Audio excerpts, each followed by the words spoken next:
Okay, when people say it's not for me to judge, I think they're playing God, because only God can withhold judgment. As human beings, we have to judge between right and wrong, good and evil. We have to judge the actions of others, and we have to judge ourselves daily. One of the ways America, according to prophecy, will go into captivity, one of the reasons America goes into captivity is by the refusal to judge right and wrong. I mean, think about it. How lazy can you get when you say, it's not for me to judge? I can't even use this thing between my ears. How lazy can you get when you can't even make a judgment call between good and evil, between right and wrong? When you can't look at what someone's doing and say, that's wrong, or that's right. How lazy can you get? And that's one of the reasons we go into captivity, because we've lost the ability to have judgment. Luke 6 and verse 37, let's take a look at this and explain it.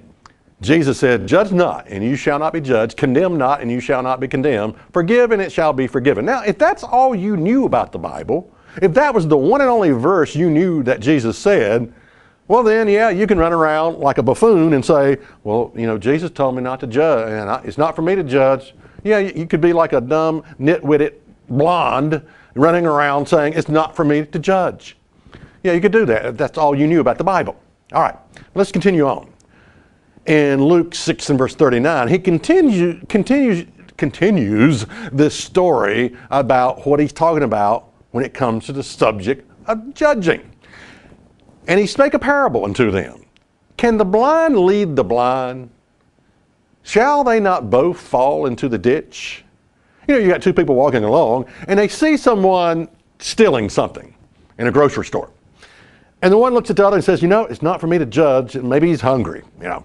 So he's stealing. And the other one says, yeah, you know, it's not for me to judge whether that's right or wrong. Okay, what's going to happen? They're both going to fall into the ditch. Your nation is going to fall into the ditch when you have all of these people running around saying, it's not for me to judge. Skipping on down to Luke 6 and verse 41, he begins to explain it more. And why behold you the mote that is in your brother's eye, but perceive not the beam that is in your own eye? Okay, I'm going to switch translations here to God's Word. Reads a little bit clearer. Why do you see the piece of sawdust in another believer's eye and not notice the wooden beam in your own eye?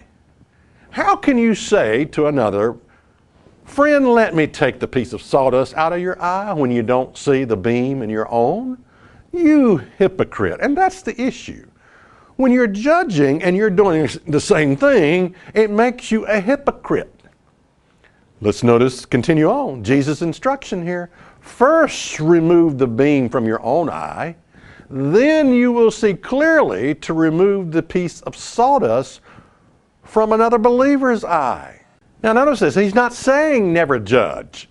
Judgment starts with a critical evaluation of yourself. First remove the beam in your own eye, and you'll see clearly to help others. Helping others involves critical judgment. And if the blind lead the blind, they'll both fall into the ditch. Jesus is not saying never judge. Let's notice again. First remove the beam from your own eye. Then, notice that, then you will see clearly to remove the piece of sawdust from another believer's eye. In other words, what Jesus is saying is don't judge another when you yourself are doing the same thing. It makes you look like a hypocrite.